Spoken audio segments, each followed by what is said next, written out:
19,500 करोड़ रुपए के से भी अधिक ये रकम सीधी उनके खाते में ट्रांसफर हो गई है। और मैं देख रहा हूं कई अपने मोबाइल में चेक कर रहे हैं आया है क्या, और फिर एक दूसरे को ताली दे रहे हैं। आज जब बारिश का मौसम है और बुआई भी जोरों पर है, तो ये राशि छोटे किसानों के बहुत काम आएगी। आज 1 लाख करोड़ रुपए के कृषि ट्रांसफर इंफ्रास्ट्रक्चर फंड को भी 1 साल पूरा हो गया है। इसके माध्यम से हजारों किसान संगठनों को मदद मिल रही है। भाई और बहनों, सरकार किसानों को अतिरिक्त आय के साधन देने के लिए, नई नई फसलों को प्रोत्साहित करने के लिए पूरी तरह प्रतिबद्ध है। मिशन हनी बी ऐसा ही एक अभियान है। मिशन हनी बी के चलते बीते साल हमने लगभग 700 करोड़ रुपए के शहद का एक्सपोर्ट किया है, जिससे किसानों को अतिरिक्त आय हुई है। जम्मू कश्मीर का केसर तो वैसे भी विश्व प्रसिद्ध है। अब सरकार ने यह फैसला लिया है कि जम्मू कश्मीर का केसर देश भर में नाफेड़ की दुकानों पर उपलब्ध होगा। इससे जम्मू कश्मीर में केसर की खेती को बहुत प्रोत्साहन मिलने वाला है। भाई और बहनों, आप सभी से ये संवाद ऐसे समय में हो रहा है जब हम आजादी का अमृत महोत्सव मना रहे हैं। अब से कुछ दिन बाद ही 15 अगस्त आने वाला है। इस बार देश अपना 75वां स्वतंत्रता दिवस मनाने जा रहा है। ये महत्वपूर्ण पड़ाव हमारे लिए गौरव का तो है ही, ये नए संकल्पों, नए लक्ष्यों का भी एक बहुत बड़ा अवसर है। इस अवसर पर हमें ये तय करना है कि आने वाले 25 वर्षों में हम भारत को कहां देखना चाहते हैं। देश जब आजादी के 100 वर्ष पूरा करेगा, 2047 में, 2047 में, तब भारत की स्थिति क्या होगी, ये तय करने में हमारी खेती, हमारे गांव, हमारे किसानों की बहुत बड़ी भूमिका है। ये समय भारत की कृषि को एक ऐसी दिशा देने का है जो नई चुनौतियों का सामना कर सके और नए अवसरों का भरपूर लाभ उठा सके। भाई और बहनों, इस दौर में बहुत तेजी से हो रहे बदलावों को हम सभी साक्षी हैं। चाहे मौसम और प्रकृति से जुड़े बदलाव हो, खान पान से जुड़े बदलाव हो, या फिर महामारी के कारण पूरी दुनिया में हो रहे बदलाव हो। हमने बीते 1.5 वर्ष में कोरोना महामारी के दौरान इसको अनुभव भी किया है। इस कालखंड में देश में ही खान पान की आदतों को लेकर बहुत जागरूकता आई है। मोटे अनाज की, सब्जियों और फलों की, मसालों की, ऑर्गेनिक उत्पादों की डिमांड अब तेजी से बढ़ रही है। इसलिए भारतीय कृषि, उसको भी अब इसी बदलती आवश्यकताओं और बदलती मांग के हिसाब से बदलना ही है। और मुझे हमेशा से विश्वास है कि हमारे देश के किसान इन बदलावों को जरूर आत्मसात करेंगे। साथियों, इस महामारी के दौरान भी हमने भारत के किसानों का सामर्थ्य देखा है। रिकॉर्ड उत्पादन के बीच सरकार ने भी प्रयास किया है कि किसानों की परेशानी कम से कम हो। सरकार ने खेती और इससे जुड़े हर सेक्टर को बीज, खाद से लेकर अपनी उपज को बाजार तक पहुंचाने के लिए हर संभव प्रयास किए हैं, उपाय किए हैं।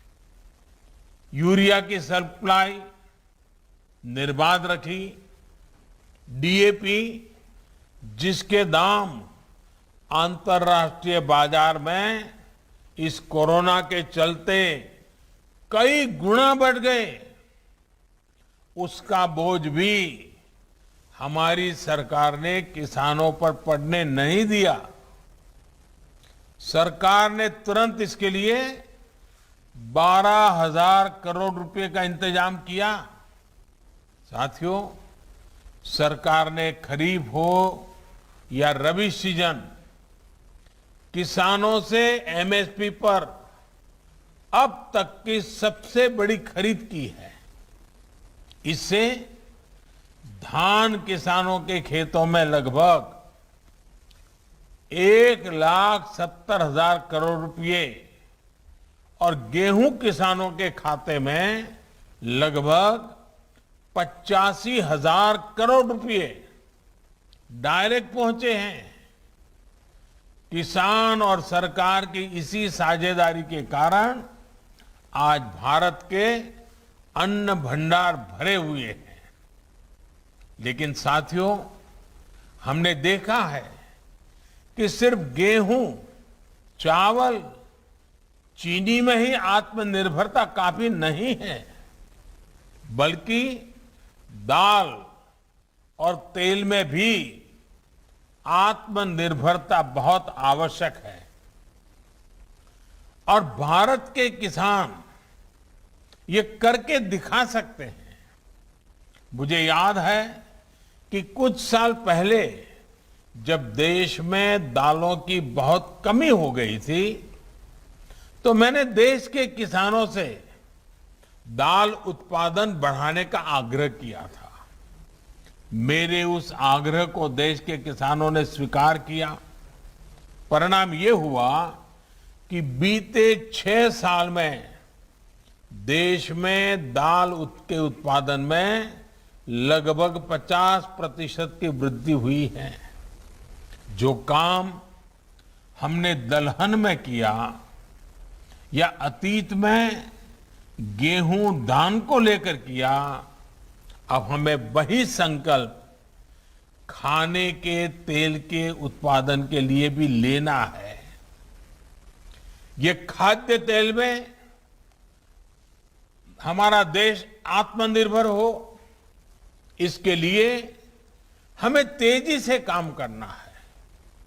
भाइयों और बहनों, खाने के तेल में आत्मनिर्भरता के लिए अब राष्ट्रीय खाद्य तेल मिशन ऑयल पाम का संकल्प लिया गया है। आज देश भारत छोड़ो आंदोलन को याद कर रहा है, तो इस ऐतिहासिक दिन ये संकल्प हमें नई ऊर्जा से भर देता है।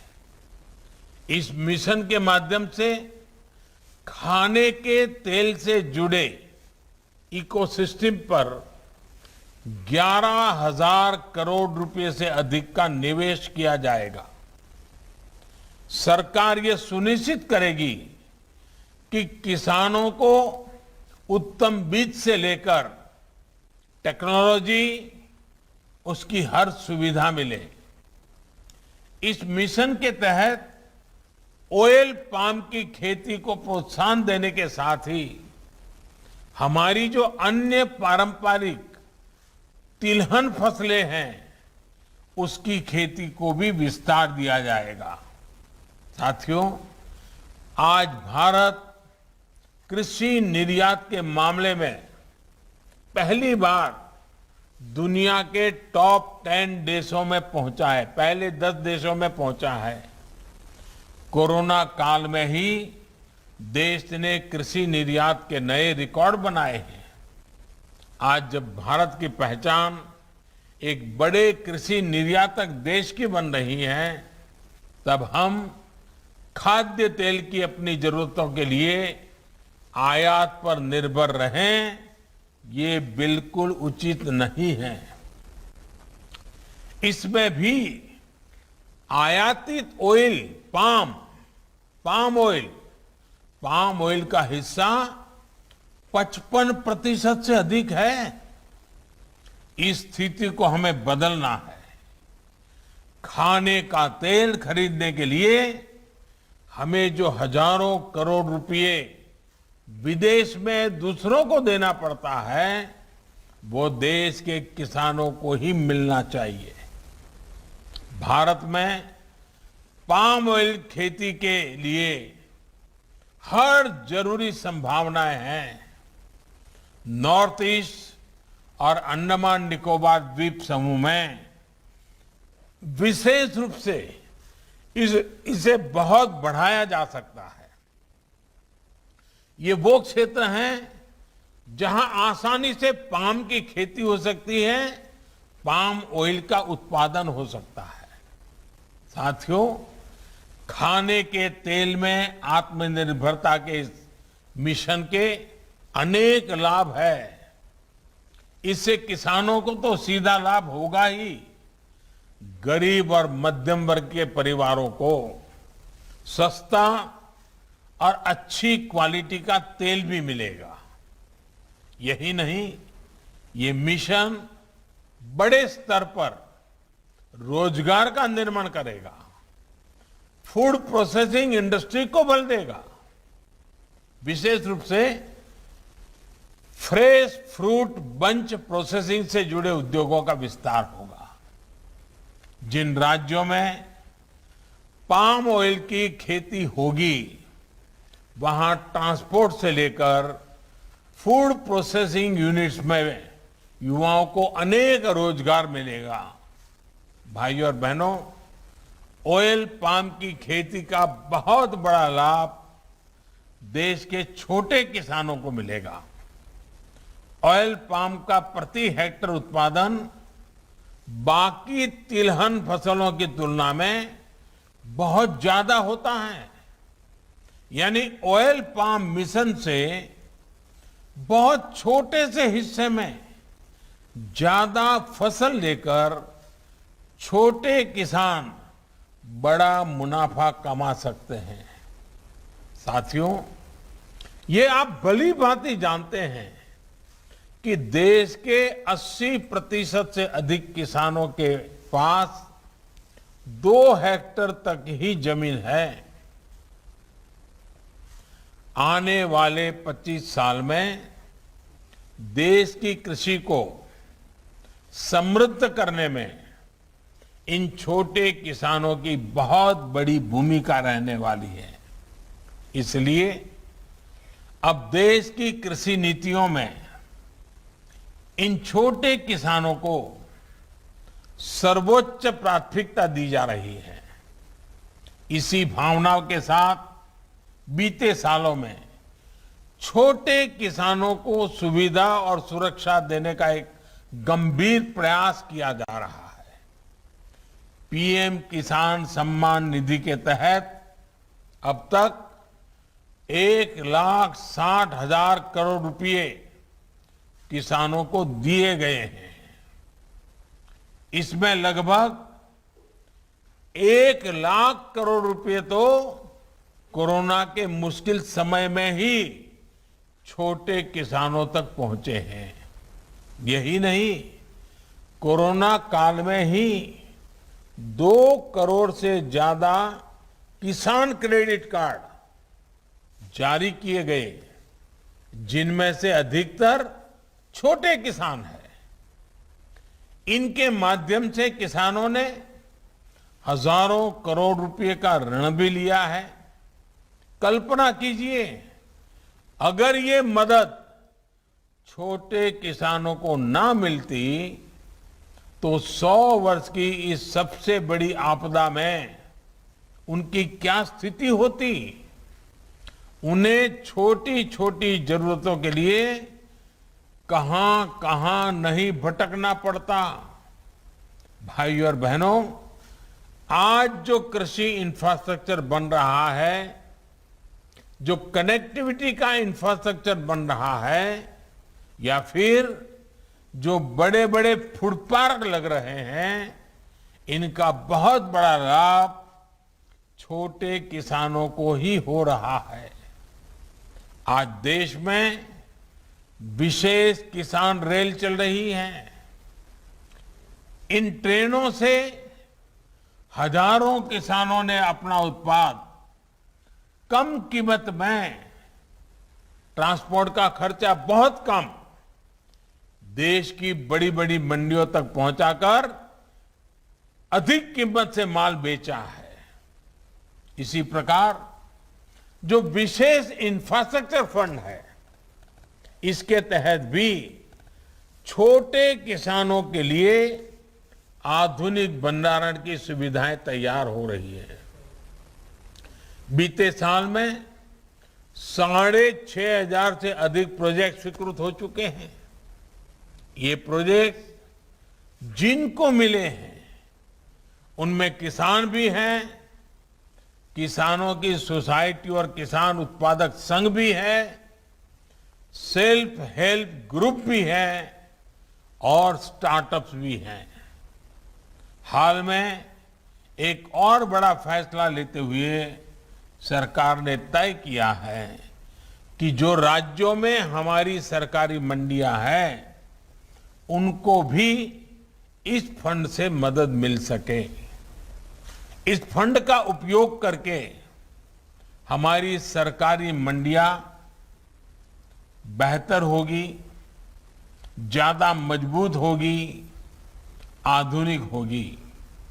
भाइयों और बहनों, इंफ्रास्ट्रक्चर फंड हो या फिर 10,000 किसान उत्पादक संघों का निर्माण, कोशिश यही है कि छोटे किसानों की ताकत को बढ़ाया जाए, छोटे किसानों की बाजार तक पहुंच भी अधिक हो और बाजार में मोलभाव करने की उनकी क्षमता भी वृद्धि हो। जब एफपीओस के माध्यम से सहकारी तंत्र से सैकड़ों छोटे किसान एकजुट होंगे, तो उनकी ताकत सैकड़ों गुना बढ़ जाएगी। इससे फूड प्रोसेसिंग हो या फिर निर्यात, इसमें किसानों की दूसरों पर निर्भरता कम होगी। वो स्वयं भी सीधे विदेशी बाजार में अपना उत्पाद बेचने के लिए स्वतंत्र होंगे। बंधनों से मुक्त होकर ही देश के किसान और तेजी से आगे बढ़ सकेंगे। इसी भावना के साथ हमें आने वाले 25 साल का एक संकल्प को सिद्ध करना है। तिलहन में आत्मनिर्भरता के मिशन में हमें अभी से जुट जाना है। एक बार फिर पीएम किसान सम्मान निधि के सभी लाभार्थियों को मेरी बहुत बहुत शुभकामनाएं। बहुत